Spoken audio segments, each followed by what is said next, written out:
O Tribunal Federal já condenou 23 congressistas ao longo da história, mas o caso do deputado Daniel Silveira é considerado inédito. A gente recebe aqui a nossa repórter de Brasília, Luciana Verdolim. Luciana, qual o motivo torna esse julgamento histórico e quais são as expectativas para esse julgamento? Olha, Thiago, foi a primeira vez que um parlamentar é condenado por ataques verbais. Em 2020, a gente já teve a condenação, por exemplo, do deputado Éder Mauro. Ele foi condenado por difamação e adulteração, por adulterar um vídeo do então deputado Jean Willis. Ele foi condenado na época a 1 ano e meio de prisão, mas teve a pena convertida em multa.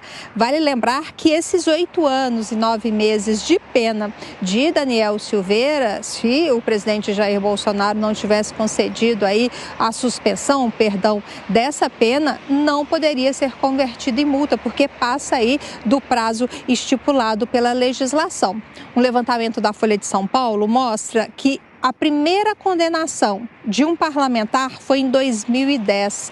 Até agora já são 23 e os principais crimes são corrupção, peculato, lavagem de dinheiro, organização criminosa, fraude em licitação e falsidade ideológica.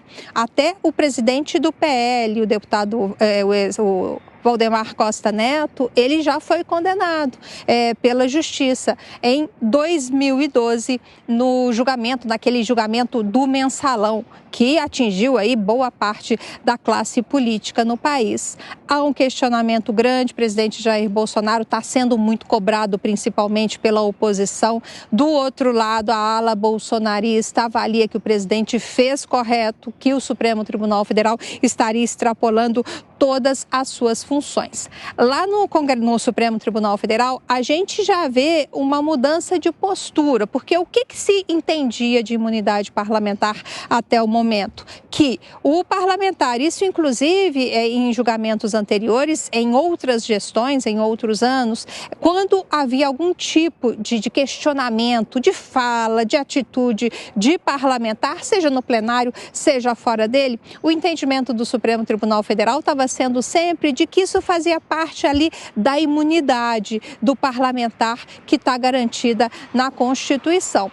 O entendimento agora, no entanto, vem mudando. A avaliação do Supremo Tribunal Federal é de que essa imunidade seria relativa, de que você não pode confundir imunidade com impunidade. Então, a queda de braço aí deve se intensificar nos próximos dias. Luciana, algumas questões vêm chamando a atenção porque o presidente Jair Bolsonaro tomou essa decisão mesmo antes do Supremo publicar o acórdão da decisão que condenou Daniel Silveira. E uma outra informação, não sei se essa informação já circula em Brasília, de que a ministra Rosa Weber, que será a próxima presidente do Supremo a partir de setembro, ela pode adiar essa decisão, segurando essa decisão e até mesmo repassar essa decisão para o próprio ministro Alexandre de Moraes. O que já se sabe em relação a isso?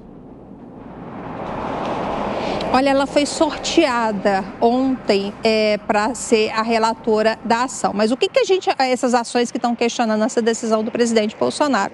Mas o que o Supremo costuma fazer nesses casos? Ele costuma unificar os questionamentos sempre com um ministro único, aquele que já está acompanhando casos, aquele que já está relatando processos, para evitar que 2 ministros façam o mesmo trabalho. Então, existe uma expectativa, não há uma confirmação ainda, existe só a expectativa. Como a gente está desde quinta-feira aqui em Brasília, em ritmo aí de feriado prolongado, ontem foi ponto facultativo no Executivo e no Legislativo, o Judiciário funcionou normalmente, mas a gente sabe que depois de feriado as coisas andam mais devagar. Então, a expectativa é pela segunda-feira para formalização de possíveis alterações nessa condução desses recursos. Luciana Verdolim com as informações de Brasília. Você vai voltar daqui a pouco aqui no Jornal da Manhã. Até mais tarde.